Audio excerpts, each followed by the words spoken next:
এই মুহূর্তে OBC case update ইউটিউবে সর্বপ্রথম আপডেট। তো তোমরা দেখতে পাচ্ছ ইউটিউবে সর্বপ্রথম 3 মাস পর নেক্সট হিয়ারিং। এই মুহূর্তে সমস্ত খবর তোমাদের সামনে তুলে ধরবো খুব অল্প সময়ের মধ্যে।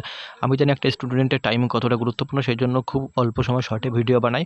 খুব অল্প সময়ের মধ্যে তোমাদের শর্টে ইনফরমেশনটি দিয়ে দিই, যেমনটা আগে চ্যানেলে দিতাম। তো ভিডিওটি না টেনে প্রথম থেকে শেষ পর্যন্ত দেখো। চ্যানেলে নতুন হলে চ্যানেলটিকে অবশ্যই সাবস্ক্রাইব করে নেবে।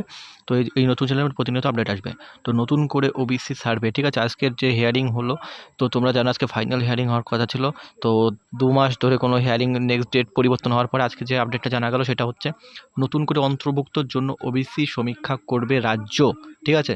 ওবিসি বাতিল মামলায় আজ সোমবার সুপ্রিম কোর্টে একথা জানালো রাজ্য। তো রাজ্য সরকারের আইনজীবী কপিল সিব্বল বলেন এই অন্তর্ভুক্তর জন্য তিন সময় লাগবে, সেজন্য 3 মাস পর শুনানি আবেদন জানান তিনি। সেই মতো রাজ্যের আবেদন মেনে নিলেও সুপ্রিম কোর্টে জুলাইয়ে পরবর্তী শুনানি, ঠিক আছে। তো তোমরা জেনে গেলে জুলাইয়ে নেক্সট শুনানি রয়েছে, জুলাই মাসে। তো অর্থাৎ 3 মাসেরও বেশি সময় রয়েছে এরপরে। তো পরবর্তী একটা লং ভিডিও আসবে, সমস্ত ডিটেলস কিন্তু সেই ভিডিওতে জানাবো। তো ভিডিওটি না টেনে প্রথম থেকে দেখার জন্য অসংখ্য ধন্যবাদ। চ্যানেলে নতুন হলে চ্যানেলটিকে অবশ্যই সাবস্ক্রাইব করে নেবে। একটা লং ভিডিও করে আমি সমস্ত ডিটেলসে তোমাদেরকে জানিয়ে দেবো নেক্সট ভিডিওতে।